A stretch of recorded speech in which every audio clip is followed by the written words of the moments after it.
Call to order this special meeting of December 11th, 2023 to order at 6 p.m. Mayor, can you turn your mic?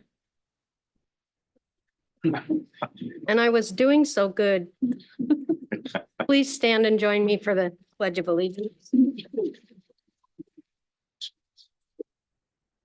I pledge allegiance to the flag of the United States of America and to the republic for which it stands, one nation, under God, indivisible, with liberty and justice for all.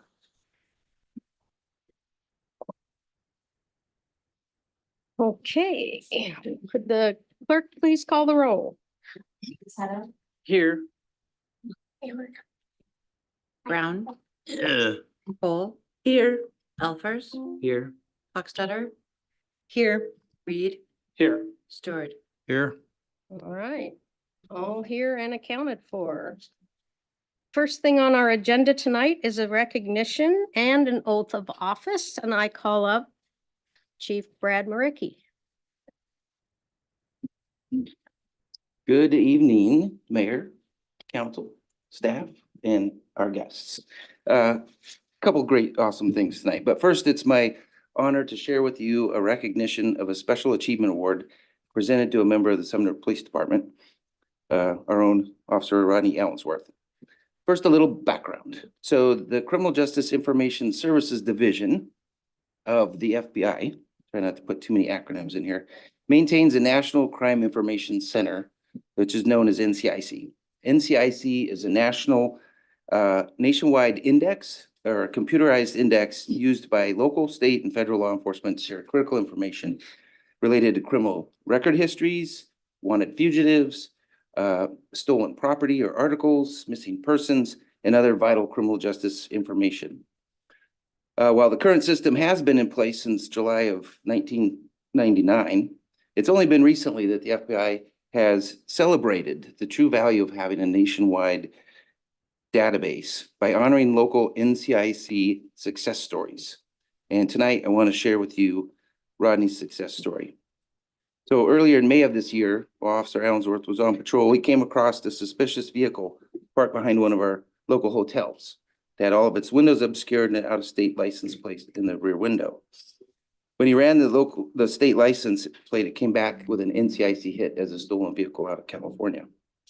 Officer Allensworth made a plan, called for backup, and ultimately discovered the vehicle was occupied by 3 juveniles, and there was a drum-fed shotgun within plain view and in sight of, or in reach of these individuals.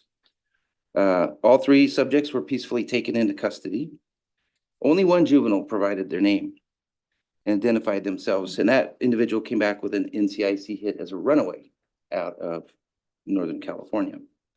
That allowed officers to follow up and get more information, which ultimately led to the discovery of the identity of the other 2 male juveniles. These 3 juveniles were linked to a West Coast crime spree from Northern California to Oregon, involving multiple armed robberies and a robbery that involved the homicide of a convenience store clerk in Lewis County, which occurred just hours before Officer Allensworth discovered the vehicle. This success story is just a continued reminder, one, of the importance of proactive policing, but also the key role that a national database plays in officer safety by sharing of vital information between different law enforcement agencies. Otherwise, he would have not known, nor would we have easily been able to associate the other crimes to these individuals. So this success story and the facts behind it were submitted to NCIC by our records division, and it was chosen out of all the submittals to receive the award for this year's 2023 Hit of the Year award. And Rodney had the distinct honor and opportunity to go back to Savannah, Georgia this past November 30th to attend the FBI's annual CJIS Advisory Policy Board meeting and receive the award in person. This is what he's got here. And there's a picture of him receiving the award with one of the assistant deputy directors of the FBI. So I think it's pretty outstanding. a true success story for not only for the apprehension of these individuals, but stopping them from committing further criminal acts or injuring anyone else. So thank you, Rodney, on behalf of me as chief of police.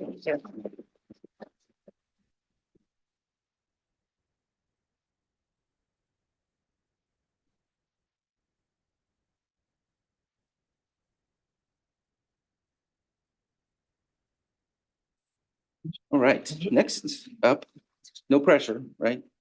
Big shoes to fill, but tonight, it's my privilege and honor to be before you as police chief to introduce Jeff Boone as Sumner's newest police officer. And to welcome him and his family, it's front row here, into our family. And to have you all bear witness to his oath of office and the official pinning of his new badge. Jeff grew up and was raised in Puyallup and graduated from Emerald Ridge High School. After high school, he attended Central Washington University and graduated with a bachelor's degree in criminal justice. After college, he was hired by the Rock Springs Police Department in Wyoming. After college, where he worked for 2 years before he started to miss the Northwest and his family and wanted to move back home. In 2013, he was hired by the Orting Police Department, where he continued to serve until just last week.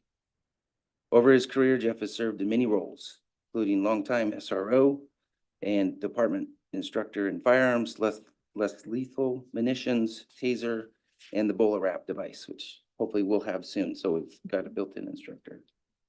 And for the past 5 years has served on our multi-agency regional SWAT team. Jeff met his wife Fallon through a friend while in college, and they have been married since 2015. They have a 7-year-old daughter, Parker, and a 4-year-old son, Emmett. And together they call downtown Puyallup their home. President Calvin Coolidge once said, "No one is compelled to choose the profession of a police officer, but having chosen it, everyone is obligated to perform its duties and live up to the high standards of its requirements." I know from his background and from his years of service that Jeff understands the high standards and requirements of being a police officer. I also know that he has the strong morals and professional competency to hold this special position of trust in our community. So I'd ask the mayor to come up and please administer his oath of office.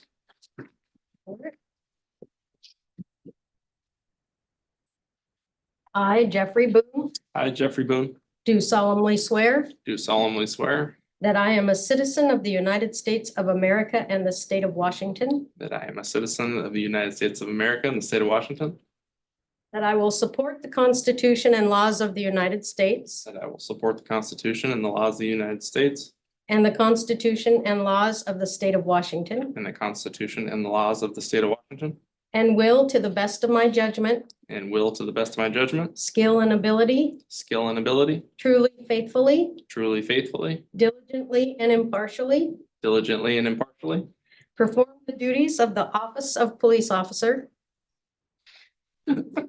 perform the duties of the office of the police officer in and for the city of Sumner, in and for the city of Sumner, county of Pierce, county of Pierce, and state of Washington, and state of Washington, as such duties are prescribed by law, as such duties are prescribed by law, and will support and obey and will support and obey the law enforcement code of ethics. the law enforcement code of ethics. Nice.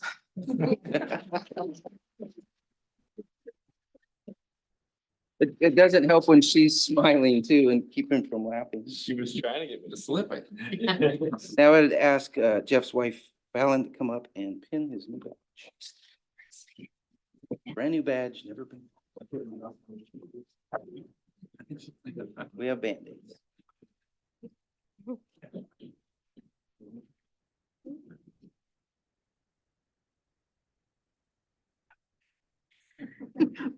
The last few words, Jeff.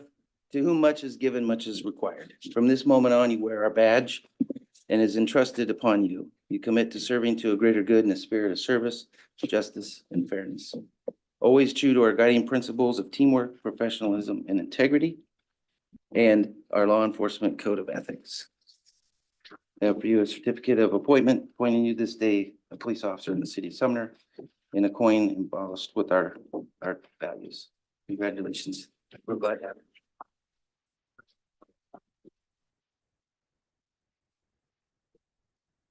Thank you very much for your time. Right. Okay, moving on to our consent agenda. Will the clerk please read the consent agenda? Item number one, approval of the minutes from the regular meeting of December 4th, 2023. Item two, Wood and Main intersection property acquisition bike shop. Item three, Wood and Main intersection project dairy freeze property acquisition.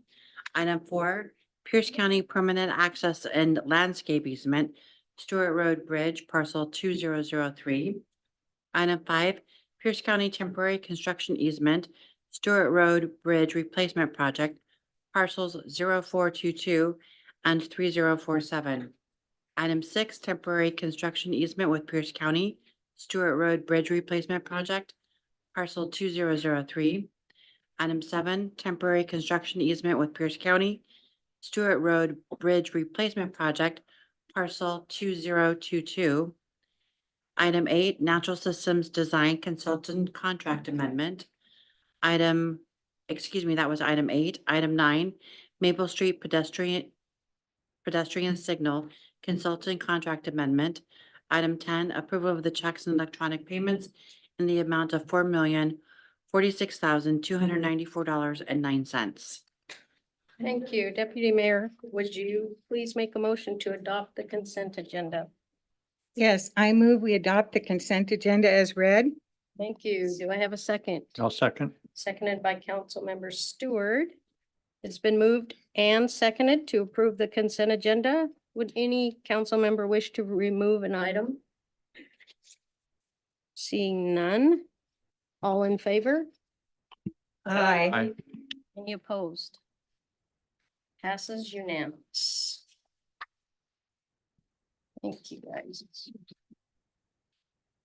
All right. We have no public hearing tonight. So we will move on to regular business, and our first item under regular business is unfinished business. Ordinance number 2874, 2023, 2024 mid-biennial budget amendment. Councilmember Cole, would you like to make a motion? Yes, I move to adopt ordinance number 2874, amending the 2023-2024 mid-biennial budget.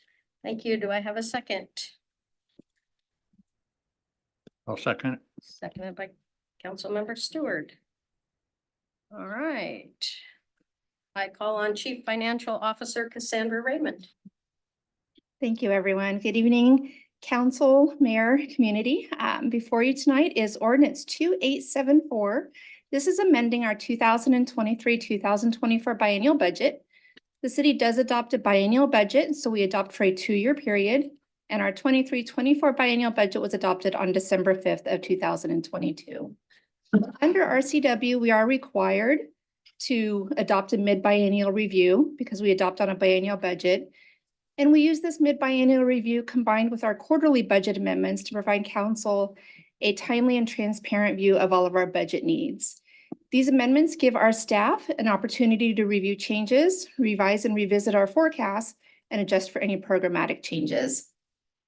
We review our adjustments in detail at the Finance and Personnel Committee. This mid-biennial was reviewed at the November 16th committee meeting and then at the November 27th study session. This is an integral part of our city's overall financial management process. Looking at our amendment at a glance, we do budget by fund. So we categorize each of our funds into a category. So revenues will be recognizing $6,339,761 in additional revenues on this amendment and $6,724,393 in expenditures. Whenever we recognize more expenditures than revenues, the difference is made up using our fund balance in the particular fund that the amendment is programmed in. When we look at our general fund, for this amendment, we'll be recognizing $60,000. This is in legal services in response to our Ryan House project. In addition, $55,000 in development services plan review. This is for specialized or reviewed demands for capacity. These are recouped through our building and our development process. Our bus up service for 2024, this recognizes revenue of $79,000 from Pierce County funding, as well as the cost for our 2024 activity. In our legal department, looking at $6,600 in tuition reimbursement. And then in Metro Animal Services, in our per capita, we recognized a small per capita increase in 2024.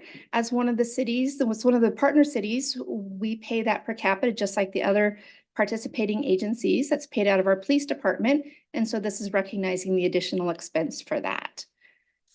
Those are our operating changes. Additionally, we'll be recognizing allocations of state shared revenues for opioid funding to Pierce County and housing funding to SHAPE. This is the South Sound Housing Affordability Project.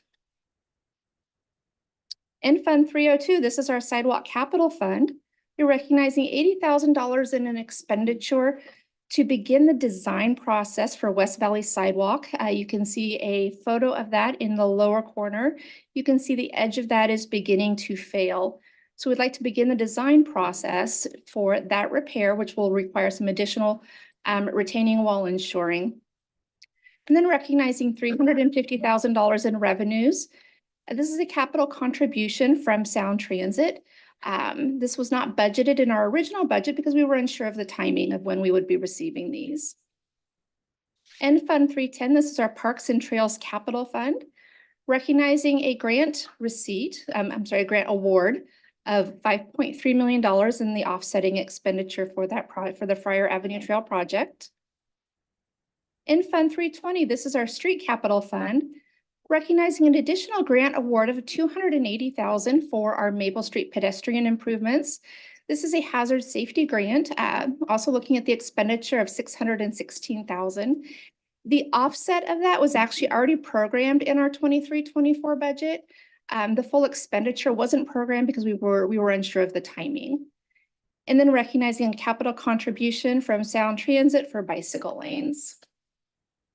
In Fund 325, this is our Facilities Capital Fund, recognizing additional grant revenue from the Department of Commerce that can be attributed to our Public Works Operations facility, as well as making a change in the revenue and expenditure associated with Ryan House improvements. This was a Pierce County LTAC grant that expires at the end of 2023. With a change in that project, parameters will be unobligating that due to the expiration of the grant. In Fund 401, we'll be allocating funding for a job shack at Central Well. This covers really fourth quarter of 2023 and then on to 2024. This is going to provide additional capacity for our staff as well as being on location with that Central Well. $150,000 in our water fund will cover our a filter media replacement at the Central Well. This is a media replacement that came to our attention after the adoption of the 23-24 budget. This is an integral part of that facility. And then service meters, an additional $310,000 in the water fund, and that will really provide us the capacity to complete the conversion of our service meters to a radio read. So it'll be additional functionality in our water. In Fund 402, this is our wastewater fund. Our staff acquired a Puget Sound Energy Incentive Grant for the purchase of ammonia probes. So we're recognizing both the revenue and the offsetting expenditure for that acquisition, as well as an acquisition of chemicals. This really is for plant efficiency. This was a new efficiency measure that took place after our 23-24 budget was adopted. And then equipment replacements for the treatment plant. This is allowing a budget appropriation at the treatment facility. Generally, if a piece of equipment or a full piece of equipment goes down, we need to have the ability to order it quickly so that we can keep the plant operations running without interruption, as well as a lot of these items have a long lead time. And so we need to have that flexibility in order to place those orders and be sure that we have our replacement equipment. In Fund 440, this is our animal control fund. I alluded earlier to the per capita revenues. We had a 30-cent per capita increase in 2024. So this is recognizing the sum total of the additional revenue into the animal control fund. And finally, in our information technology fund, we applied for and were granted a cybersecurity grant through the Washington Department of Emergency Management. The source of that is actually Department of Homeland Security, routed through Washington State. This will allow us $32,000 to acquire Microsoft Defender for cybersecurity purposes. Again, we began this process. We actually began this probably back in October, reaching out to the departments, looking for reviewing for any programmatic changes or estimate revisions. We brought this to our finance committee on November 16th, to the city council study session on the 27th, and we held the required public hearing on December the 4th. So we're now before you for a request to adopt ordinance 2874, amending the 2023-2024 biennial budget. Thank you. Do we have any comments or questions? Andy? Dr. Sandra, I was just curious, we had a comment last week from and they were curious, and I noticed a lot of these things are timing, some of them are grants, and so they're just timing issues. Can you elaborate a little bit more on just in answer to that question? What were the items that are new expenditures in this? So really, anything that comes, let's see, let me get back into the detail.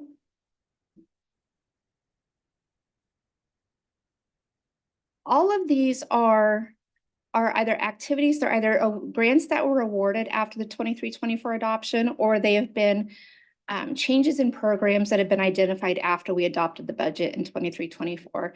It's maybe just one of the pitfalls of doing a biennial budget. There's a lot of benefits towards doing a biennial budget, but one of the pitfalls is that you're doing estimates, and we begin our budget process so early in front of the biennium that often we will have changes in programs or changes in revisions or estimates as we do these amendments. So for instance, Friar Avenue Trail, that's a grant award that was received after. The same thing with Maple Street.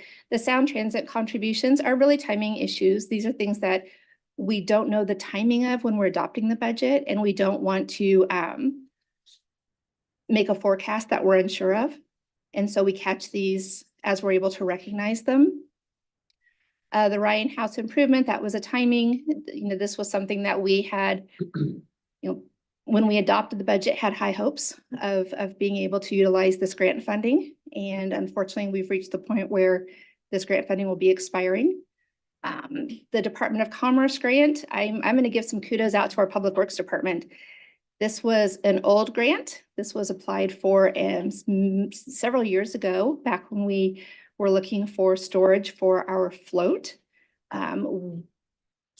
We ended up not constructing a specific float barn, but our Public Works staff identified this grant and reached out to Commerce and asked if it was still possible to obligate this, because we will still be providing the functionality applied for in the grant with our operations facility.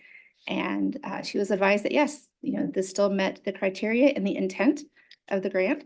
And so we were able to add this back into our budget. So.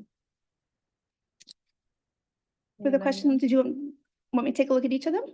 I'm happy to. I was just, Okay. for like a high level, like the deficit was the real question. I think it's there's like a $3,000 or $4,000 deficit, and I was just trying to get an idea of the answer to that. So whenever our expenditures are over our revenue, so whenever our operating revenues don't cover our operating expenditures, the difference is made up from fund balance. So that's essentially the cash reserves in each of those funds. And we look at them on a fund basis. So for instance, here in the water fund, we have a little over $460,000, $480,000 in additional expenses, and we don't have an offsetting revenue. So this is something that will be absorbed by the cash reserves in the water fund. And it'll be that same for each of the funds that are budgeted for. Okay, I think I understand. So, and then the enterprise funds are recouped through the rate increase we just talked about Yes. last week. And then the general fund ones are recouped through the taxes. Is that correct? So general fund is our unrestricted fund. So think of that as everything that doesn't fit into one of the other specialized categories. And yes, that one is primarily funded with property tax, sales tax, and charges for services, fines, and forfeits. Capital funds are generally funded by way of grants or other funding sources. Occasionally, it may be a transfer from the general fund. Utility funds or proprietary funds are funded by the users. And then internal services funds, such as our information technology fund, are funded by assessments to the other funds that use their services. So their cost is spread out to all of the users. Thank you. Sure. I appreciate Thank you. Anybody else? Deputy Mayor. Thank you. So Cassandra, just to expand on what Mr. Elfers is thinking about, I was wondering, I'm hoping I have this right. When you have a biennium, it isn't like one stops hard and the other one starts. So this is sort of fluid between the two. It is, and that is part of our council financial policies, is we adopt a biennial budget, and we have the flexibility to utilize those appropriations at any point within the biennium. So for reporting purposes, we report each year to the state auditor's office. But for management purposes and for appropriations and really the authority to expend that money, it is any time between the first day of the first year of the biennium to the last day of the second year of the biennium. And then the appropriations lapse, so any authorization to spend the money expires at 12/31 of the second year of the biennium. Thank you. All right. Anybody else? All right. Well, since this is the second reading, we'll not be asking for public comments. Moving on, will the clerk please call the roll? Stewart, Yes. Alford, Yes. Brown, Yes. Folds, Yes. Reed, Yes. Potato, Yes. Hochstetter. Yes. Thank you. Passes unanimous. Thank you. Okay. Moving on to public comment. Michelle, would you please read the rules for public comment?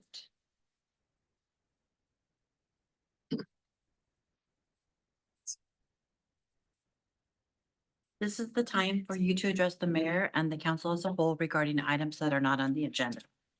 When the mayor calls your name, please approach the podium. If you're participating via Zoom, use the raise your hand or telephonically press *9. Before you begin your remarks, please state your name and address or the city in which you reside for the record. You will have 3 minutes to speak. As a reminder, public comment is a time for the council to hear from you and not a time to engage in back and forth. And if you raise a specific question, the mayor may direct you to the appropriate staff member for a further discussion. Thank you. I have one signed up. I'll call on George Jostin.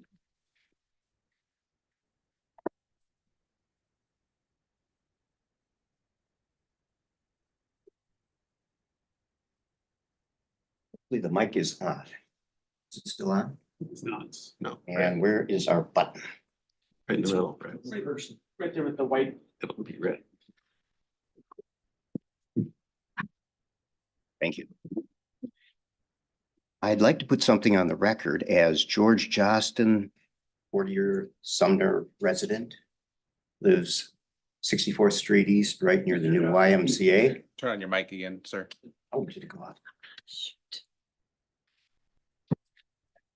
There you go. I'll start fresh. George Jostin, Sumner resident for nearly 40 years.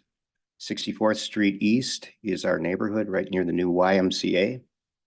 I think it's prescient to say something tonight about council, and that is there is not much difference between those on the dais and us sitting in the, let's say, the audience as well as staff. You guys are all my friends. We've raised our kids together.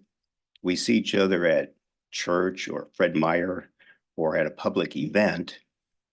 And after listening to Cassandra, I'm saying, wow, we are so blessed to have, let's say, a city so well run. Now that isn't just you. a lot of prayer and you, okay? And I want to say, I am really impressed that the council spends the time it does. Every member takes on quite a long period of time that they'll be on the council, plus sacrificing every week of the year. And that's a lot of behind the scenes things and additional committees. So basically, I'm saying, thank God for your willingness to serve. I've calculated that myself and said, I don't have the time. So thank you for filling in and being a representative for me in all these things. And the fact that our city runs in the black, in other words, it does a great job with the money it brings in and its expenses, is huge. We are living in a pretty amazing place, and it's thanks to this council as well as the previous, and our great law enforcement in town, and a great staff that we are doing so well. So thank you. We can enjoy this high quality of life here in Sumner. Once again, thank you so much for your time. Good job, people. Give yourself a hand. Thank you, Mr. Johnston. Does anyone else in the audience? Please come up and state your name and you'll have 3 minutes to speak. Randall Adams, 63rd Street Court East. Sumner has always been a community that looked out after each other and would rally to help each other. But now the city employees have changed that to actively preclude others from trying to help the city in regards to the Ryan House for free and get them out of the current situation. Instead, you seem just dead set against ripping down that piece of our history. So and I don't know if the $60,000 down payment that the cities have made to their big dollar attorneys in Seattle. Not sure how much that's costing us. That's $600 an hour, $1,000 an hour. Don't know. Hasn't been disclosed. Resulted in the city stating in court filings, this is what you folks have told the citizens of Sumner, that you either have to put in writing or be in present and speak at council meetings before they vote in order for you to have the ability to disagree with their actions. That's what you've told the citizens of Sumner in your court filings. It is true. I suggest that this is a true Hail Mary pass because your actions specifically precluded the notice to citizens regarding the Ryan House. The first real notice that you gave us was September 11th in your study session. Usually you would then wait two council meetings later before you would vote on it. But instead, when it was suggested that the Ryan House be included in your open house, you decided to go after, and 7 days later, to go ahead and vote to kill the Ryan House. That was done because we didn't want to have the citizens knowing what was happening in the open house before you voted to kill it. It was suggested, why do we need to wait a week? That's why, so the citizens could actually know what you were thinking of doing. That's why also the city didn't red tag that building until after you voted to demolish it, not before. And regarding the $400,000 grant that you're walking away from, Pierce County has actually told us that, no, all you have to do is file an amendment to extend the grant. That is there for you to do. You've decided that that's not something that you wish to do. And it is also that entity plus others who've given funds for the Ryan House that suggested to Nancy Ryan Dressel that she hire attorney David Brickland. They are so upset with you, not what the city has told you. All is not well between the city and you from walking away from your grants. Let's do that. Oh, you hired a great officer today. His family is a long-time Sumner folks, and they're good people. Thank you. All right, state your name and address.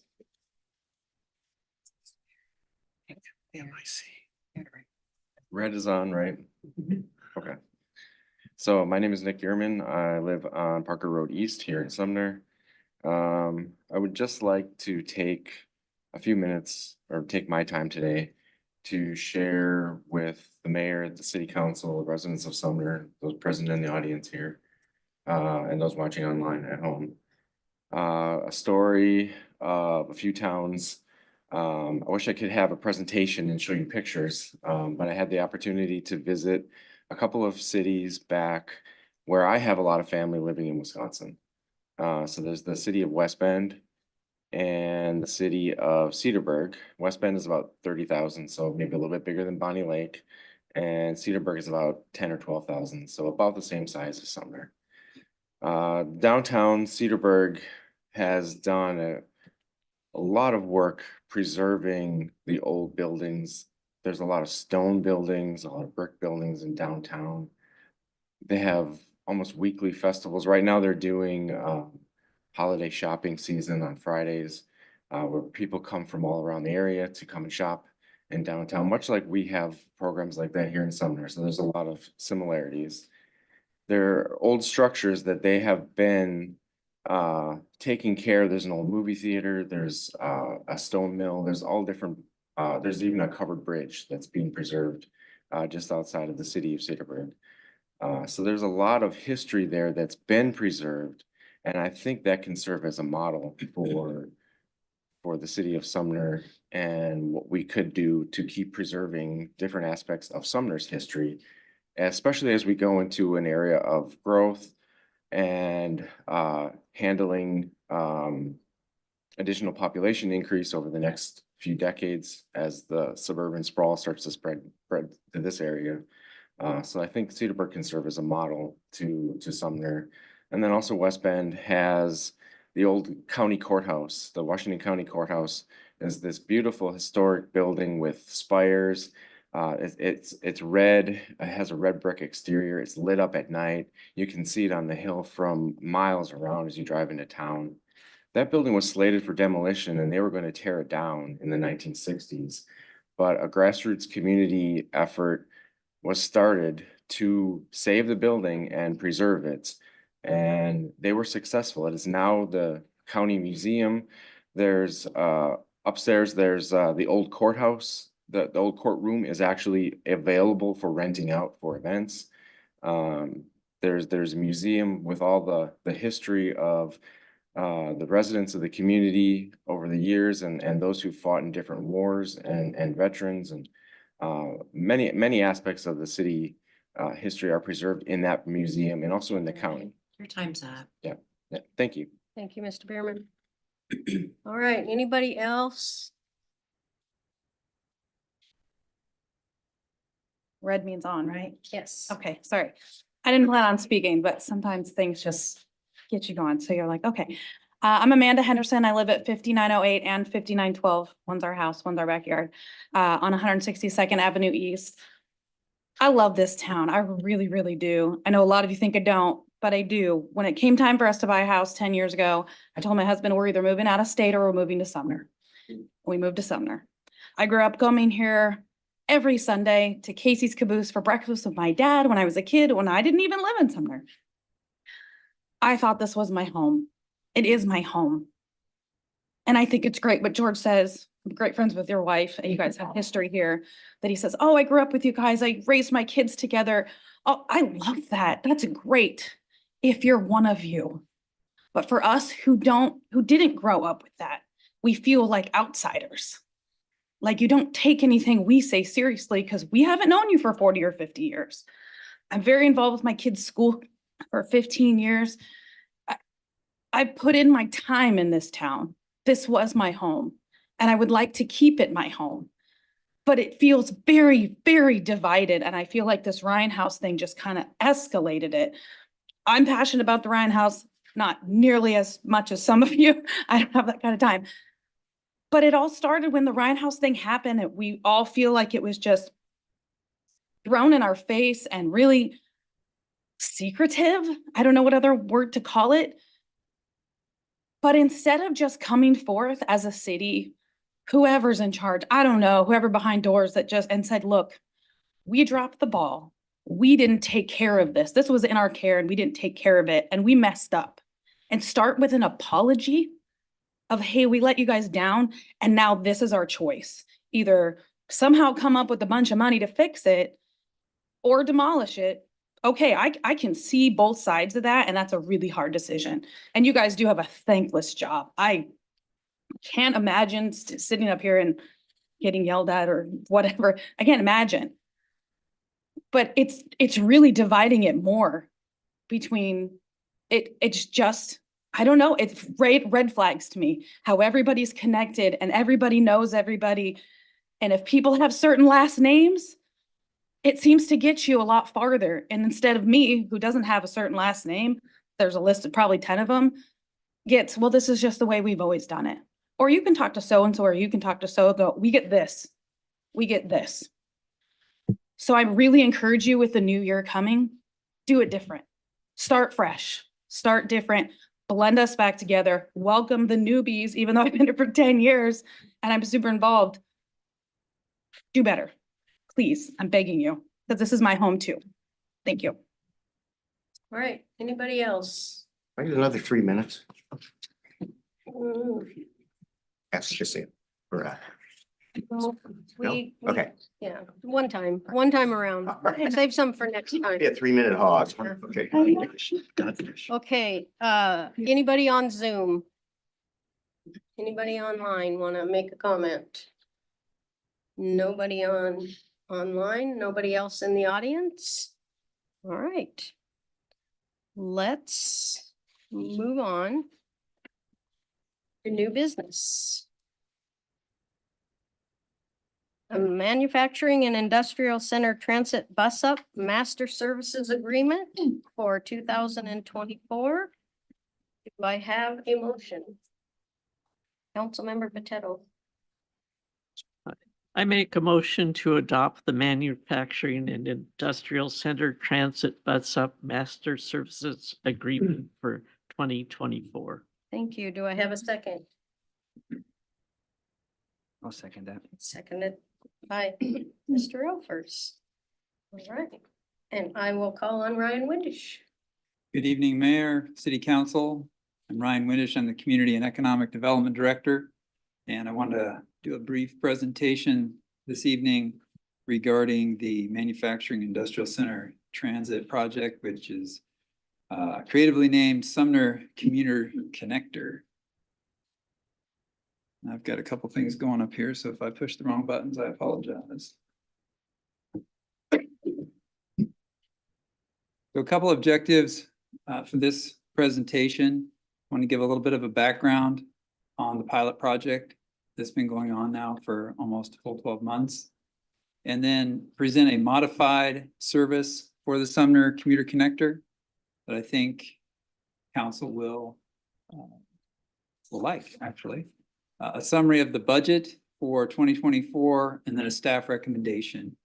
Because what we're looking at is a recommendation to continue the pilot project for another 12 months in 2024.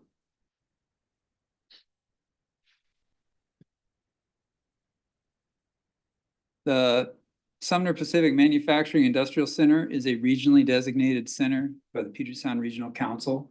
It was designated in 2018, and it's been steadily growing and gaining employment. It currently has about 17,000 employees with a planned growth capacity for another 4,000 or 5,000 employees. Many large employers out there, well-known names like REI, Amazon, maybe not so well-known, Sekisui Aerospace, and Costco, and many more. What's key about this area, not unlike other manufacturing industrial centers in Pierce County, there's 2 other ones. It's not currently served by transit, by Pierce Transit. The only transit that's out there right now is the Sumner Commuter Connector. And when you look at the number of employers out there, the number of employees out there, and you are observant, you'll see people who land at the Sounder station, get off the train, and then they'll either walk, bike, scooter, or some other conveyance to get to their place of employment, which can be 1 to 2 miles away. Often it's temporary employees, often it's entry-level employees who can't afford, for one reason or another, they don't own a car. There's different reasons for that. Sometimes it's they can't afford it and they're making a choice between a place to live or a car to drive. So they are doing the best they can to get to work and get to work on time. So this was the premise behind which we started the pilot project. And the need, and really as a pilot, not knowing kind of what the ridership demand might be. And so operations commenced January 9th, 2023. We had really good conversations and commitments from two big employers out there, REI and Amazon. In fact, we were very optimistic. I was very optimistic that we were going to sign the necessary agreements with them very early in the year. And because we'd been communicating with them since the summer previous in 2022 and had data from them and we're making headway. We didn't end up signing those agreements until May of 2022, which was incredibly disappointing and honestly incredibly frustrating because things got caught up in their own, they being REI and Amazon's bureaucracy of signing things. I thought government was slow. I think Amazon is slower. Anyway, it took till mid-year before we even had that signed. So it's been a slow go, but we've been gaining momentum. And I think that's important to understand that. We have been gaining ridership. And I know this slide was up, or this graph was up last time. I think the important thing to note here is that there is an increase. We are not at astronomical numbers right now, but we do have a solid core 12 riders a day that are going to the trust company.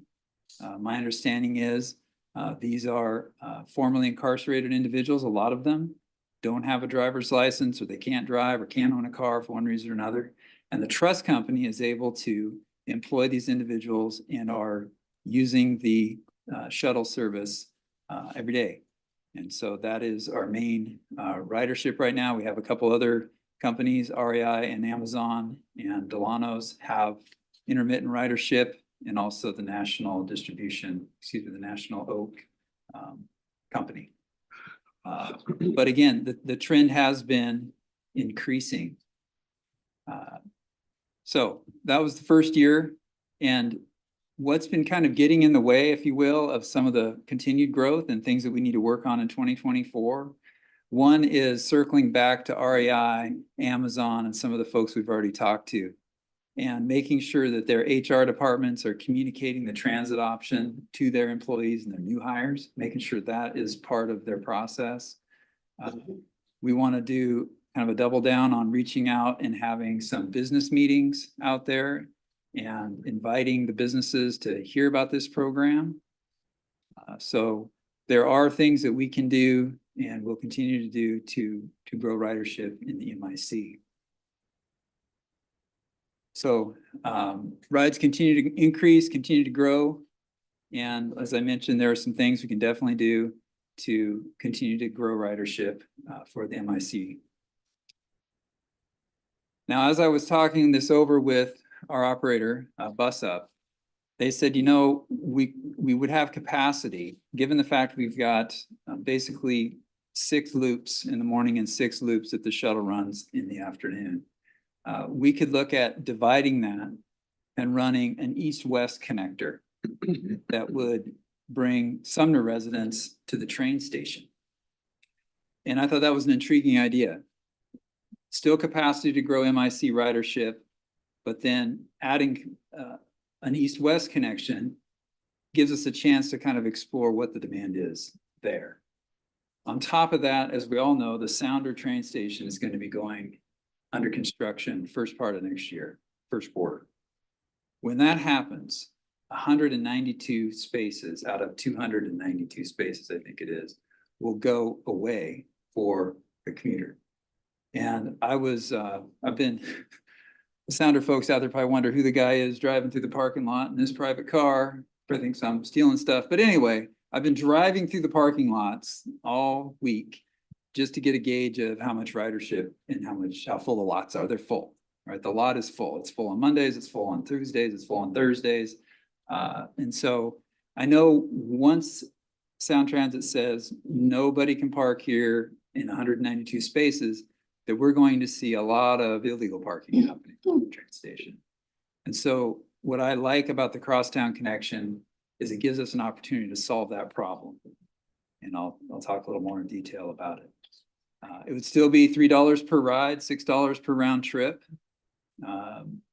The employers where we can get them to sign an agreement and subsidize for their employees, they can still do that as an option. Employees can also sign up individually and ride without an employment agreement. And so the Crosstown connection would have the ability for a person to, they wouldn't have to have their employer signed up. They would be able to download the app and pay for the service to get to the train station. And I don't know if. Go ahead, Brian. I'll And- get you when he's done. And it would be continue for a 12-month pilot project, budgeted $169,000 for that. And then the fares would continue to offset city costs, and I have a budget breakdown coming up.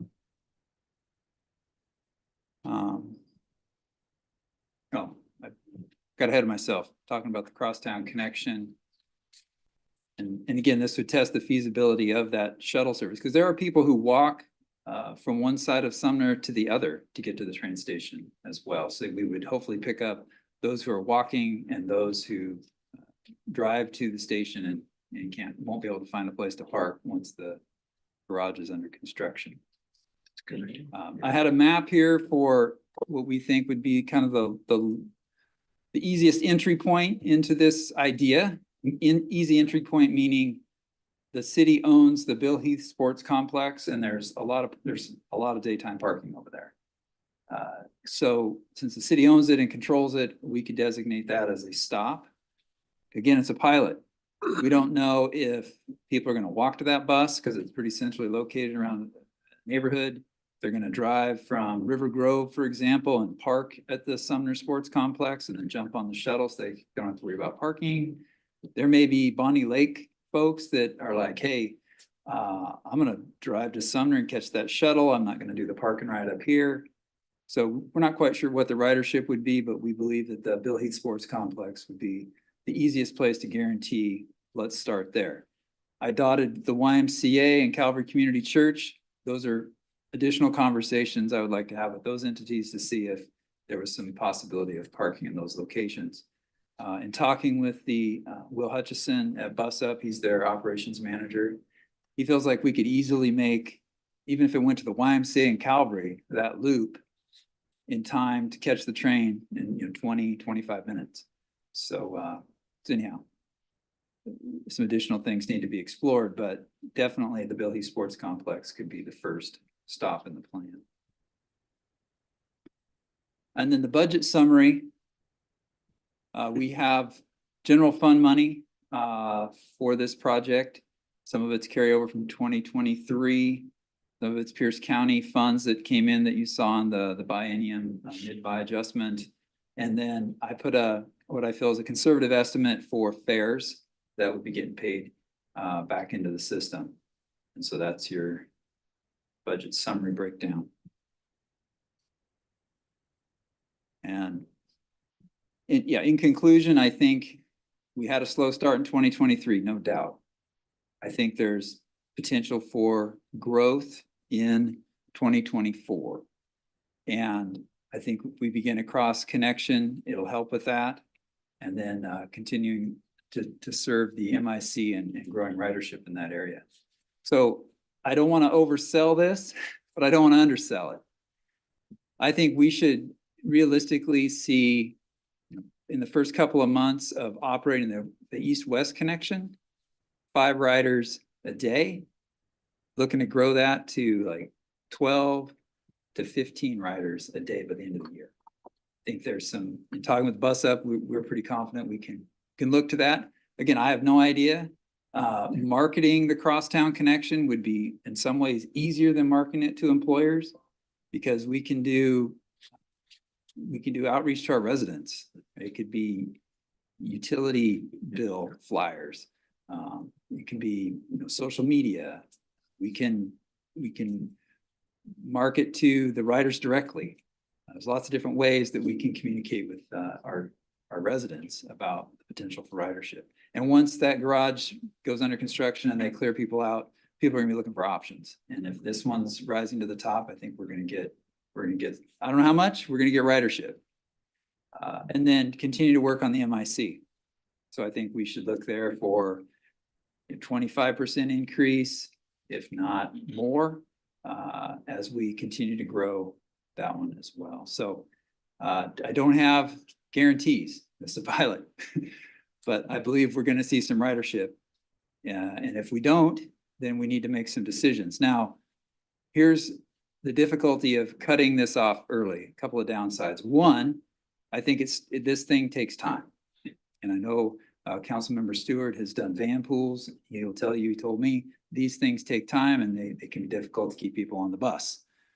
But we have a committed partner in Bus Up in making this happen. We're committed to communicating it to make it happen. I also want to point out that the contract, the way it's written, and this is to protect the operator. So Bus Up is a manager basically of the system. They hire an operator. And if we choose to terminate the contract, we have a 45-day time period to do that. We're still on the hook for 75% of the fee. So at that point, it's like, well, let's just continue it. So my point is, I think if it's a pilot, we need to be in it for 12 months. And we did talk about a 6-month kind of, can we get out of jail free card? And we really can't. So I just want to be open and transparent about that. But these things take time. So I think 12 months is a reasonable second year to do this. And so happy to answer any questions you may have. Councilmember Reed. Thank you. I just wanted for perspective of the folks here in the audience and for those that might be watching. The Sumner MIC is, the need there is the largest MIC in Pierce County, not through number of employees. There are more employees in the MIC than there are in the entire port of Tacoma. And I think that's important to point out the size comparison there, that the MIC of Sumner is the largest in the county, and there is definitely a need there. Councilmember Raffler. Yeah, thanks, Ryan. I appreciate it. I asked you a bunch of questions earlier this week, so I appreciate that. I actually had a couple more, but I just want to just point out, just from being in town for a while, that I think our sales tax rate is about 0.5% lower than a lot of cities in Pierce County because we're not in Pierce Transit. And then the story on that was that we were in Pierce Transit and they stopped serving Sumner. So we were paying the tax and weren't getting any service. So I feel like that history is helpful because I think sometimes people will say, why don't we have bus service? And we were paying. So I think that was a meaningful decision. And I think it was good for the city. So I want to just point that out. And then I want to say that it is important to have transit. I think this is a great program. I think it's important to look at funding. I think Sound Transit would be great to have them on the hook for some of the stuff for the parking issues. Are they going to be, what is our leverage on them on that? So we, as part of the permit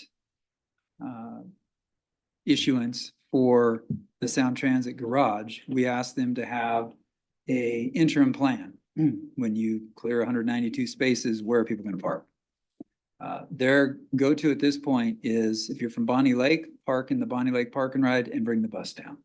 I drove up there today. There's a lot of parking up there, honestly. There's probably about 25% of 360 spaces are used. So that leaves a ton of capacity. If you're from Bonnie Lake, if you're from River Grove or you're from East Sumner, you're not I wouldn't drive up the hill and park in a parking lot up there just to take the bus up and down the hill. I'm not going to do that. I'm going to probably, if I'm a rider and I'm used to parking there, I would probably, I don't know what I'd do. I'd probably maybe take a chance and park illegally, which is what I'm afraid of, honestly, because then that just becomes a huge enforcement nightmare. So Sound Transit is pointing to the park and ride as an option and the Puyallup garage as an option. And they are not on the hook at this point in time to provide any shuttle service. So it would be a further conversation with them to see what kind of commitment they might have. But at this point, there is no leverage, honestly, to have them pay for it. Okay. And then a couple more questions on the crosstown one, because the crosstown one seems more like you said, it'll probably be more demand right away, just because of the shortage of parking spaces. How many seats are on the bus that you said right now currently? Right now we have 14. 14, okay, so there's 100 spots we're losing, and if for some reason 14 is not enough, is there ways to adjust the route, ways to adjust the size of the bus? There's later on? ways to, definitely, yeah, the easiest thing would be to adjust the size of the bus to like a 20, 21 seater. Because then you're still paying for the same fuel, the same ride, the same driver, but you're increasing the size of the bus. Okay, are we able to do like a survey that would go out to the community and figure out locations that may be more demand as far as where the bus should stop? I guess that Bill Heath would be one thing, but if there was something in another area. We could definitely look at that. I mean, I think we start where we can start, right? And then see what the options are after that. We could explore that for sure. Okay, that's all. Anybody else? Yeah. You, Mayor? Yes. So, Mr. Winters, thanks for coming up with some more ideas that make this look like it might be able to be launched. I can understand people love the idea of having transit, and it's an important part of the community.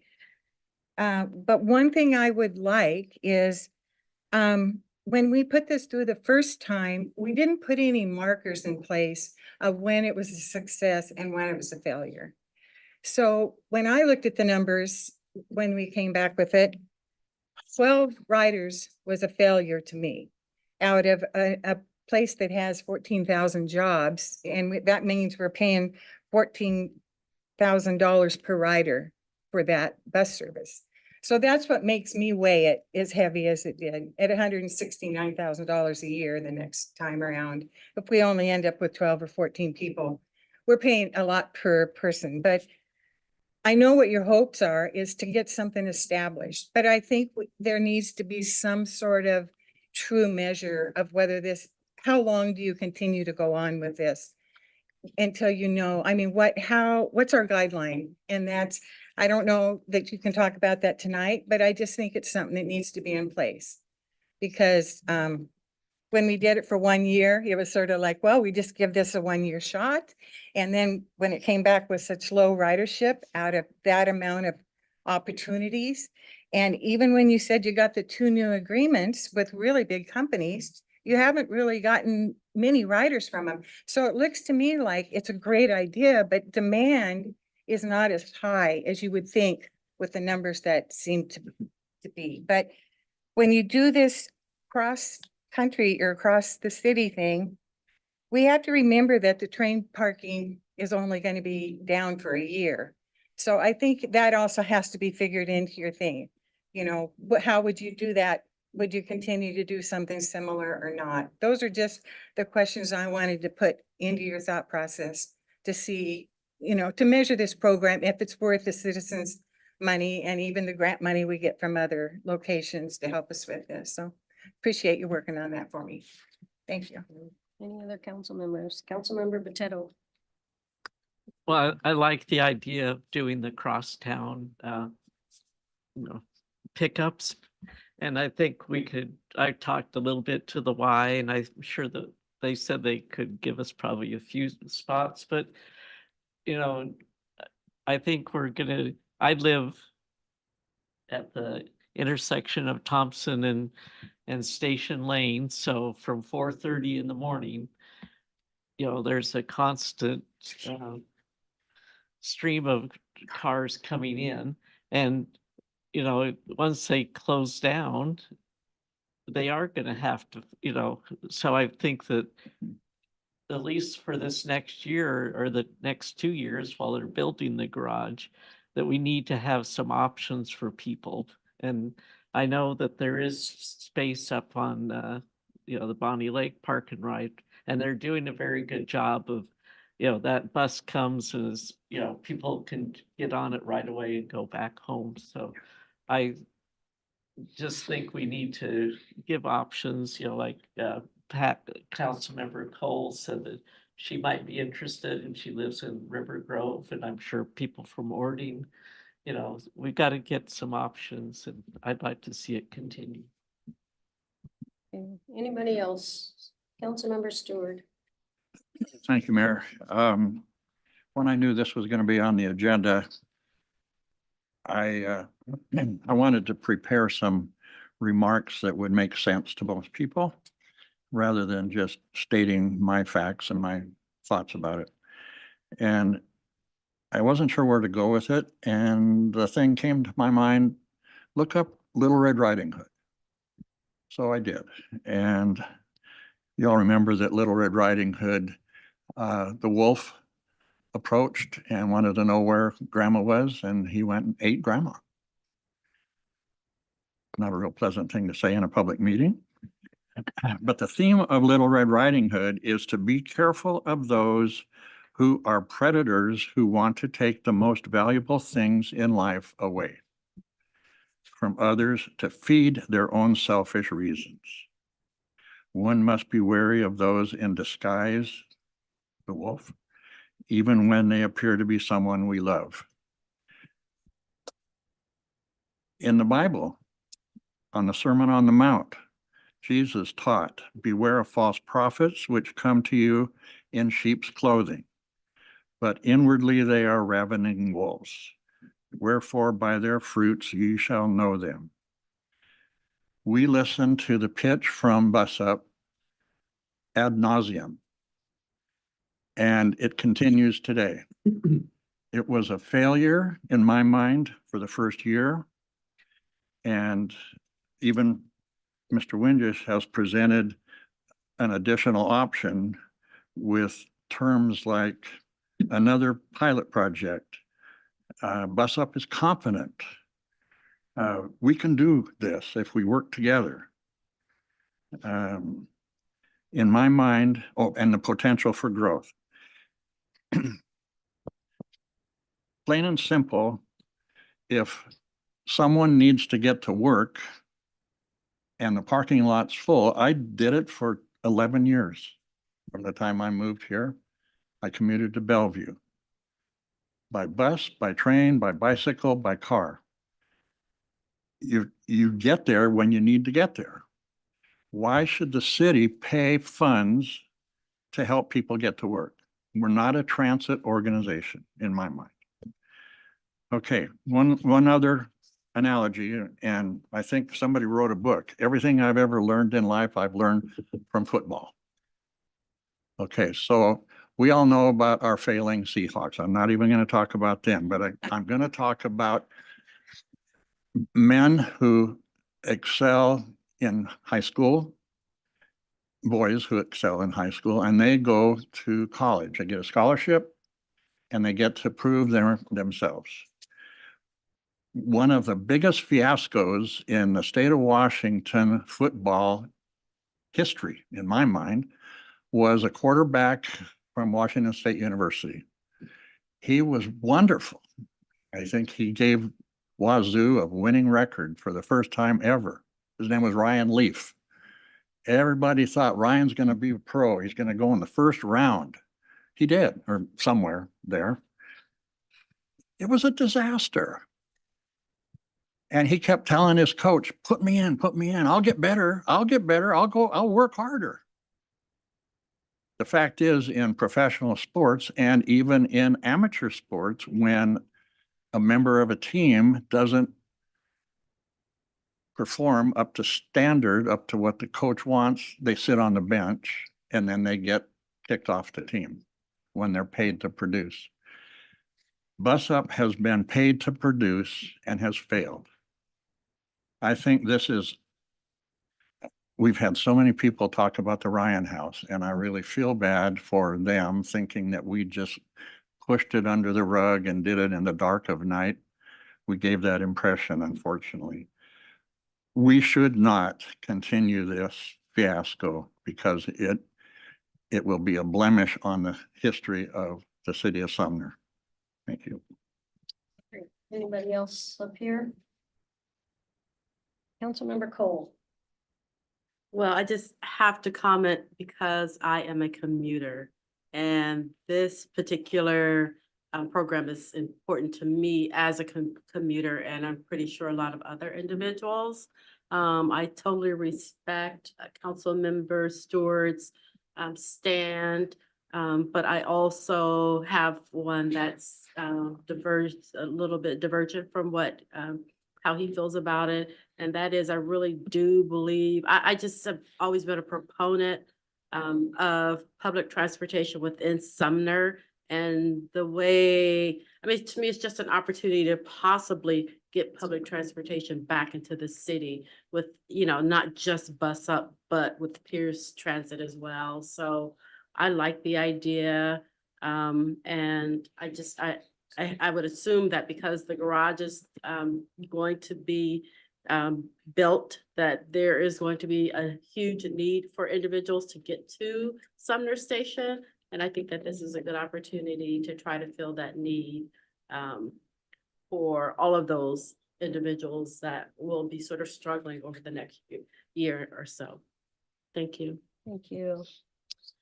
Okay, anybody in the public would like to speak on this? Mr. Bierman.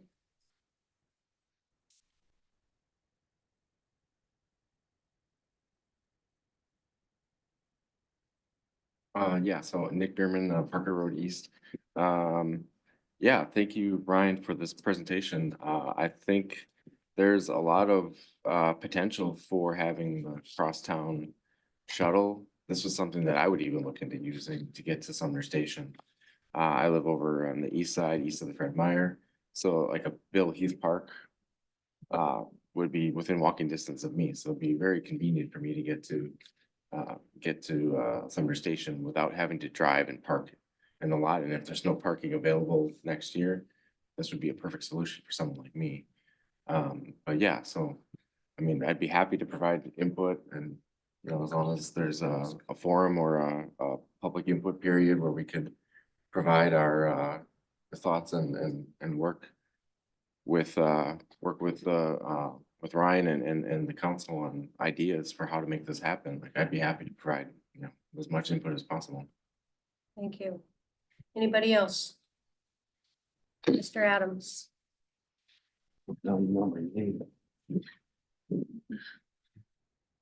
Randall Adams, 63rd Street, Court East. I applaud Mr. Windish's commitment to this project. I disagree with his results or what he decides should do. The trust company hires second chance individuals, and I think it's great business sense to do so. But they're getting what in the old days we called targeted job tax credits for doing so. They're getting government assistance to get those folks through there. It is in their best interest to get those people from the train station to their business. And they did so before this project. They will do so after this project. That is just good business sense. It has nothing to do with anything else than that. Regarding the concept of let's park over at the sports facility,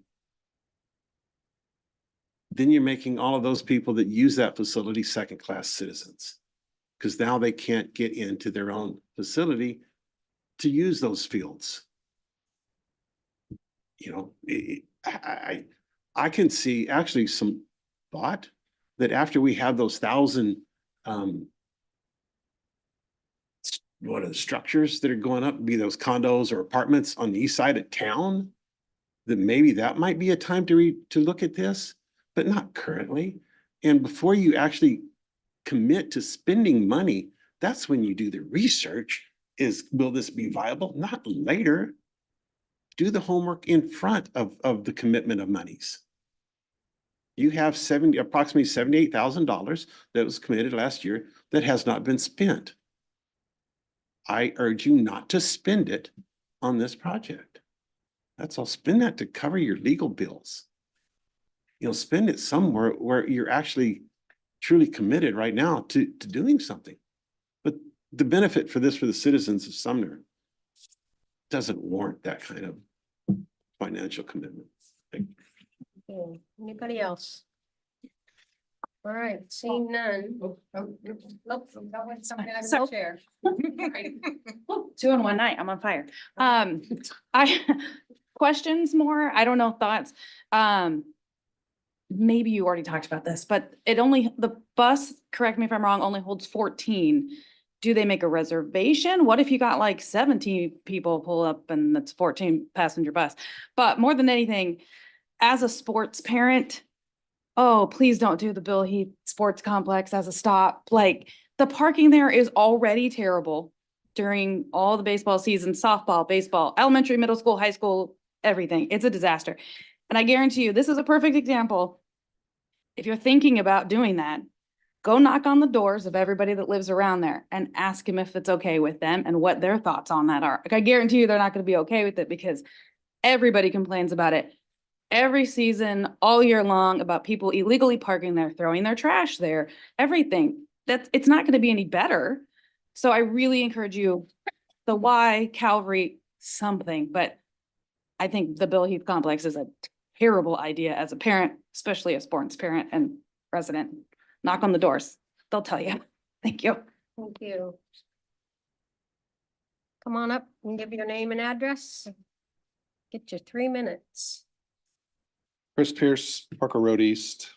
Just wanted to mention, I looked it up. It's a $10 Uber ride. If you split that between 3 people, that gets you about to the $3 number that he was mentioning. So just thought I'd mention that. Thank you. Anybody else? Okay. All right, so could the clerk please call the roll on this? Potato, Yes. Brown, Yes.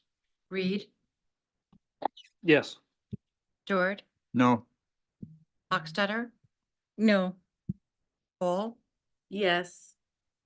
Alfers, Yes. Passes 5-2. All right. Well, the last thing on our agenda tonight. Councilmember Potato, would you like to make a motion of ordinance number 2877, the 2024 compensation schedule? Sure. I make a motion to adopt ordinance number 2877, the 2024 compensation schedule. Yes, and I'll second that. Seconded by Councilmember Deputy Mayor Hochstetter. All right. I call on Administrative Service Director Jeff Steffens. Good He's evening. Ready to go. The city is required to pass an annual compensation schedule. This ordinance establishes the 2024 salaries for the city's non-represented employees at a rate equal to the annual June inflationary factor. Also included are the previously collectively bargained salaries for the International Brotherhood of Teamsters, Local 313. The wages included in tonight's ordinance are all within current budgeted labor projections. Staff continues to actively negotiate contracts with our other labor unions, which are set to expire at the end of the year. Positions represented by those groups are included at their 2023 rates. Once labor agreements have been approved, we will return to the council for a compensation schedule amendment for those groups sometime, hopefully in early 2024. With that, I'm happy to answer any questions. Do we have any questions?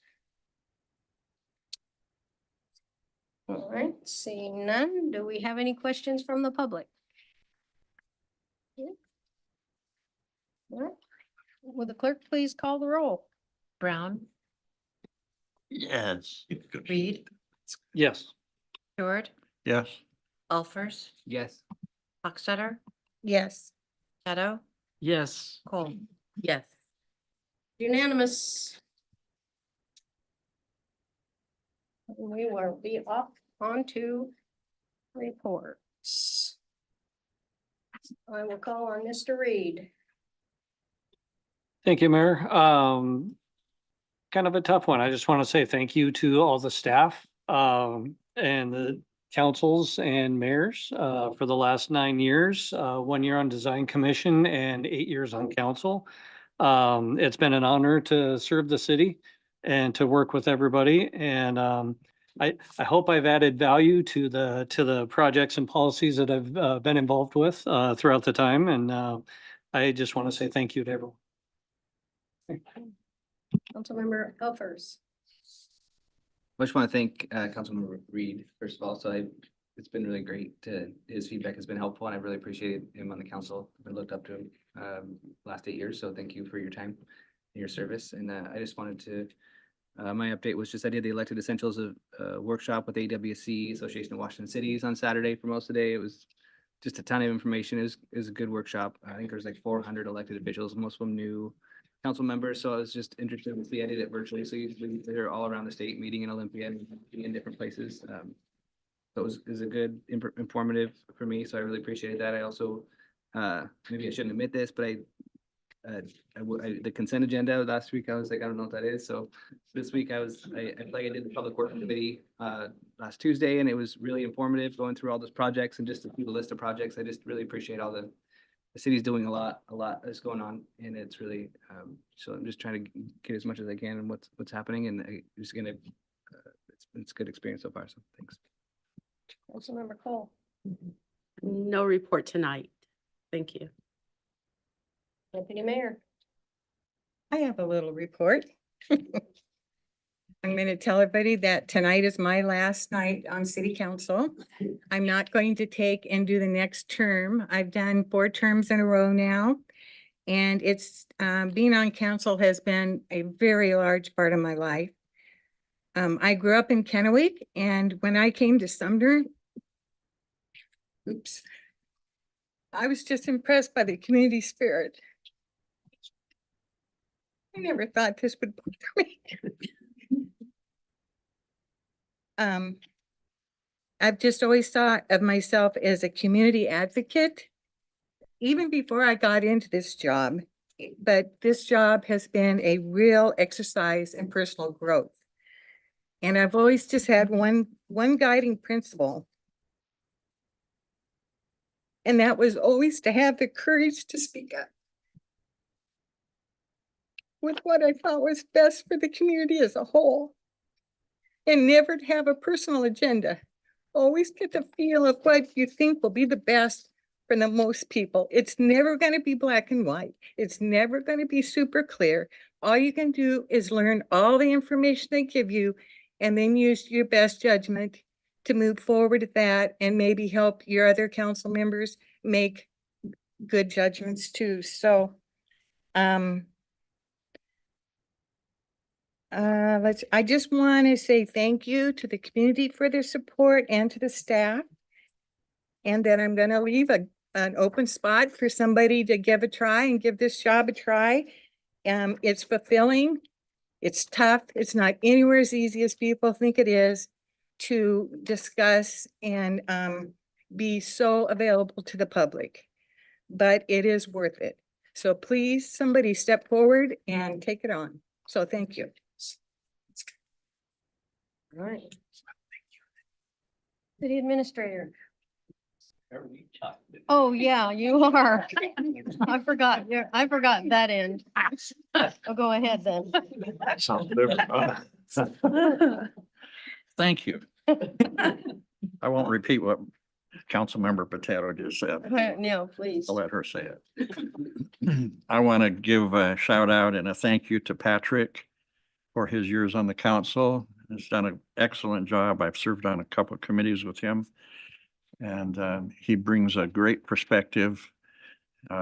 Also, Cindy, you've set the bar pretty high for what you've done, and appreciate everything that your years on the council. Before I decided to run years ago, I attended some meetings and I could tell that she really does care about our community. She's well prepared for what we talk about, and I really appreciate her example. I'm so glad we had public comment. We're getting more comments just about every meeting, which is really good. Tell your friends and neighbors to come and let us know what's on their mind. It's very important that we hear that. And then also I want to extend a huge note of appreciation to the city staff. They are top notch. I've worked in the public sector more years than I care to remember, and I've seen some real good staff and some real not so good staff, but Sumner has the best I've ever seen. And I'd like to wish everybody happy holidays. Thank you. Thank you. Councilmember Potato.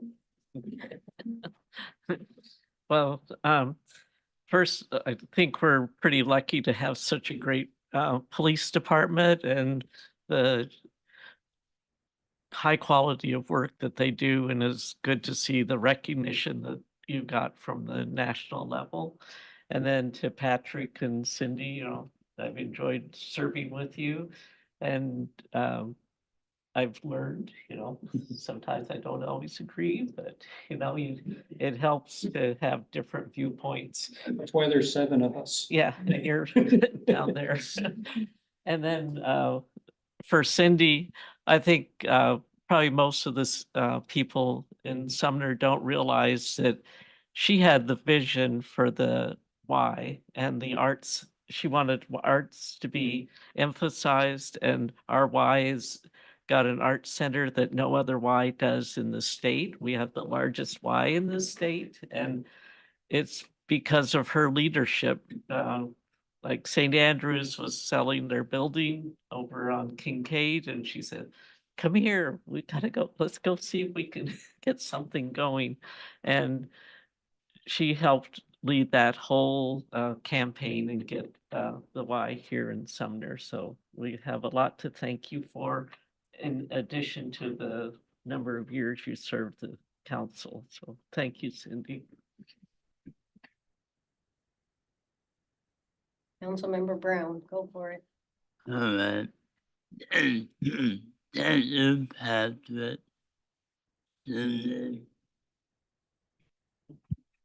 Happy holidays. Thank you. Now, city administrator. Thank you, Mayor. On behalf of the staff, I also want to extend our sincere appreciation for Deputy Mayor Hochstetter and Councilmember Reed. It's been a pleasure working with you guys for a number of years now. I've been with the city for almost 17 years. I've had the pleasure of working with you, Cindy, for the entire time I've been here, and Patrick almost the entire time I've been here. So I really appreciate the insight and leadership you've given to our city and to staff. Now for a couple of administrative things, just want to remind everybody that we'll be opening late tomorrow. City Hall will be opening at 10 o'clock. And this is so our employees can gather for our annual employee recognition and awards breakfast. So we'll be doing that first thing in the morning and ready to serve customers at 10 a.m. This is the last meeting of 2023. So we'll be starting next year. Of course, January 1st is a Monday. So the first meeting will be Tuesday, January 2nd. At that meeting, we're going to go through a lot of administrative process. First, we're going to appoint a deputy mayor. So that'll be on the agenda, as well as appointing council committees, as well as regional committee appointments. Our rules do not exactly specify how those appointments take place. Historically, we've done it by seniority, picking one committee at a time and running through the seniority list until all the committee positions and alternates are filled. So unless I hear otherwise from council, they want to do something different, that is what we will plan for on January 2nd. Additionally, I'll be recommending to the council that we do not fill the ARPA committee. As you know, we've allocated almost all of our ARPA funds. We have a little bit of carryover funds that have been returned to that because they came in under budget. And to me, it just does not seem appropriate to create a committee that will probably meet one time. And our recommendation is just to roll those duties into the Finance and Personnel Committee for the final allocation, as well as closeout of that fund. Happy to answer any questions. Any questions? Oh, All right. Happy holidays, everybody. I'm gonna read mine from downstairs. Downstairs, do we have it downstairs?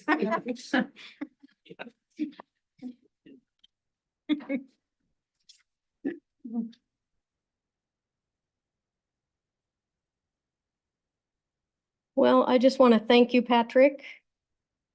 Your dedication and your service is beyond, 8 years on council. That's a long time, 8 years. Deputy Mayor, your love of Sumner, your creativity, your friendship, 8 years on the Cultural Arts Committee, 16 years on council, and 24 years of service. We're gonna miss you both. It's kind of like putting tires on your car and two of our tires just fell off. So thank you for joining us and all the work you did, and we will miss you. And we'll see you around town, I'm sure. So thank you very much. Yeah, thanks. For the Kathy. rest of everybody, have a safe Christmas and a happy time. I'm gonna call them down to take a picture and give them a little surprise. Come on, Patrick. Come on, Sandy.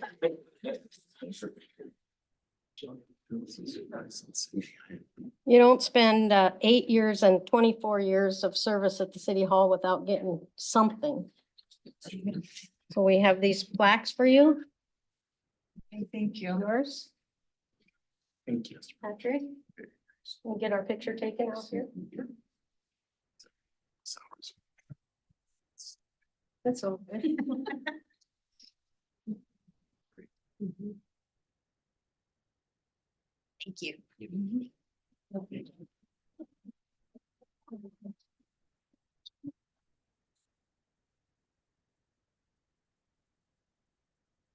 Thank you. I adjourn the meeting at 7:31.